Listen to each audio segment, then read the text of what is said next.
एक गांव में एक शिकारी रहता था। पशुओं की हत्या करके वह अपने कुटुंब को पालता था। वह एक साहूकार का ऋणी था, लेकिन उसका ऋण समय पर न चुका सका।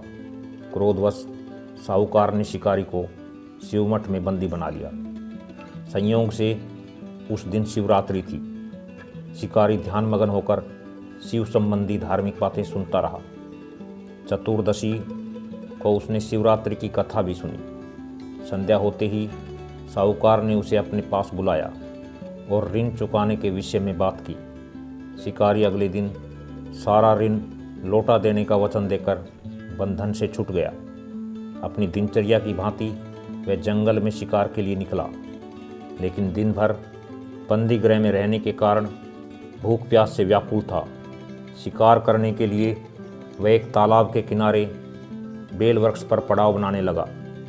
बेल वृक्ष के नीचे शिवलिंग था, जो बेल पत्रों से ढका हुआ था। शिकारी को उसका पता न चला। पड़ाव बनाते समय उसने जो टहनियाँ तोड़ी, वे संयोग से शिवलिंग पर गिरी। इस प्रकार दिन भर भूखे प्यासे शिकारी का व्रत भी हो गया और शिवलिंग पर बेलपत्र भी चढ़ गए। एक पहर रात्रि बीत जाने पर एक गर्भिणी मृगी तालाब पर पानी पीने पहुंची। शिकारी ने धनुष पर तीर चढ़ाकर ज्यों ही प्रत्यंचा खींची। मृगी बोली, मैं गर्भिणी हूँ, शीघ्र ही प्रसव करूँगी। तुम एक साथ दो जीवों की हत्या करोगे, जो ठीक नहीं है। मैं अपने बच्चे को जन्म देकर शीघ्र ही तुम्हारे सामने प्रस्तुत हो जाऊँगी, तब तुम मुझे मार लेना।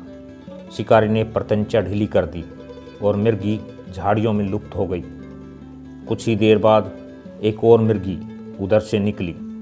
शिकारी की प्रसन्नता का ठिकाना ना रहा। समीप आने पर उसने धनुष पर बाण चढ़ाया।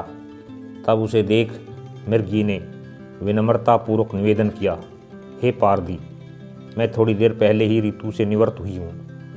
कामातुर गृहिणी हूँ, अपने प्रिय की खोज में भटक रही हूँ। मैं अपने पति से मिलकर शीघ्र ही तुम्हारे पास आ जाऊँगी। शिकारी ने उसे भी जाने दिया। 2 बार शिकार को खोकर उसका माथा ठनका। वह चिंता में पड़ गया। रात्रि का आखिरी पहर बीत रहा था। तभी एक अन्य मृगी अपने बच्चों के साथ उधर से निकली। शिकारी के लिए यह स्वर्णिम अवसर था। उसने धनुष पर तीर चढ़ाने में देर न लगाई। वह तीर छोड़ने ही वाला था कि मृगी बोली, हे पारदी, मैं इन बच्चों को इनके पिता के हवाले करके लौट आऊँगी। इस समय मुझे मत मार। शिकारी हंसा और बोला, सामने आए शिकार को छोड़ दूं?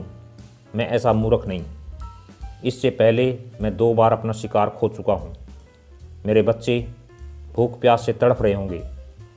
उत्तर में मृगी ने फिर कहा, जैसे तुम्हें अपने बच्चों की ममता सता रही है, ठीक वैसे ही मुझे भी, इसलिए सिर्फ बच्चों के नाम पर मैं थोड़ी देर के लिए जीवनदान मांग रही हूँ।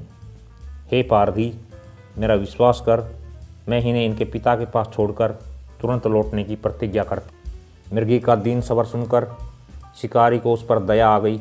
उसने उस मृगी को भी जाने दिया। शिकार के अभाव में बेलपत्र पर बैठा शिकारी बेलपत्र तोड़ तोड़कर नीचे फेंकता जा रहा था। पौ फटने को हुई तो एक हष्टपुष्ट मृग उसी रास्ते पर आया। शिकारी ने सोच लिया कि इसका शिकार वह अवश्य करेगा।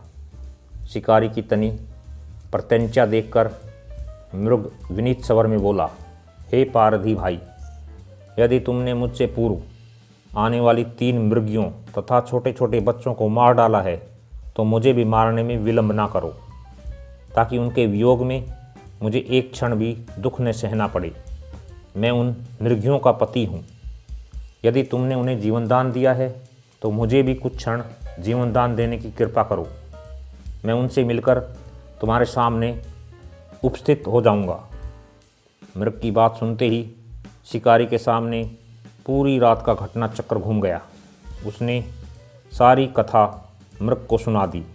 तब मृग ने कहा, मेरी तीनों पत्नियां जिस प्रकार प्रतिज्ञाबद्ध होकर गई हैं, मेरी मृत्यु से अपने धर्म का पालन नहीं कर पाएंगी।